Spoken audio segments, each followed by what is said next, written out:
Quand quelqu'un veut défendre le peuple de Palestine, il est immédiatement interrogé dans les médias aux États-Unis ou en Europe. Les porte-paroles sionistes demandent d'abord si vous condamnez et ce que vous dites sur le Hamas et tout cela.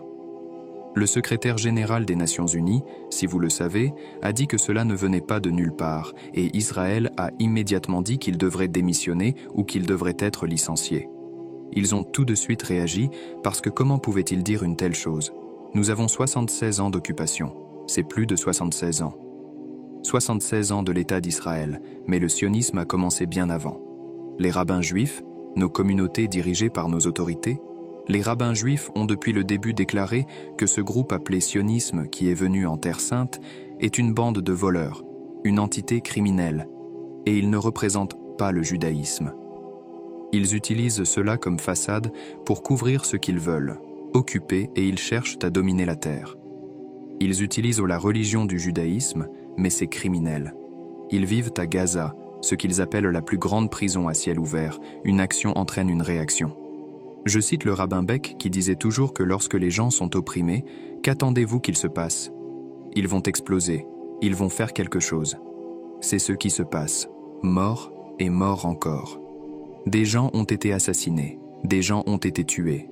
Mais vous ne pouvez pas vous concentrer sur le 7 octobre sans prendre du recul et dire « Attendez, nous avons essayé pendant tant d'années de suivre le jeu des sionistes, qu'ils allaient en faire la paix par les accords de Camp David, et à chaque fois, ils disent « Oh, maintenant nous allons faire la paix.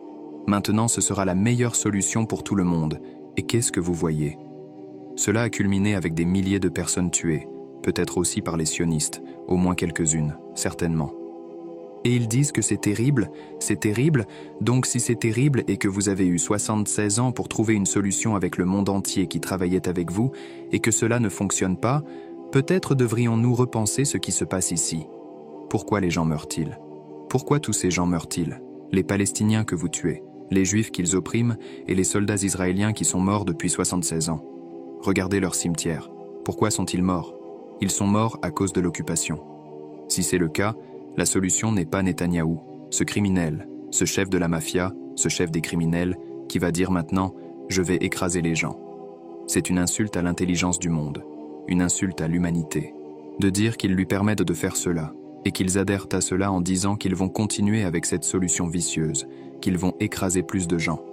Ce n'est même pas une solution, c'est fou, c'est maléfique, c'est satanique. Mais même acheter cela? Alors quand ils disent ce que fait le Hamas est le peuple de Dieu.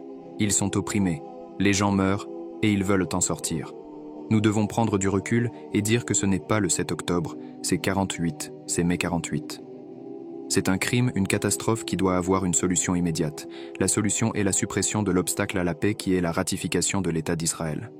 Le rabbin exprime que lorsqu'on défend le peuple palestinien, on est immédiatement interrogé sur le Hamas dans les médias américains et européens. Il mentionne que le secrétaire général des Nations Unies a été critiqué par Israël pour avoir déclaré que la situation actuelle ne surgit pas de nulle part. Selon le rabbin, le conflit dure depuis plus de 76 ans, avec des rabbins juifs critiquant le sionisme dès le début comme une entité criminelle ne représentant pas le judaïsme authentique. Il décrit Gaza comme la plus grande prison à ciel ouvert. Les violences du 7 octobre doivent être comprises dans le contexte de décennies d'occupation et d'échecs des tentatives de paix. Pour le rabbin, la solution n'est pas de réprimer davantage les Palestiniens, mais de revoir l'approche actuelle et de résoudre les causes profondes du conflit.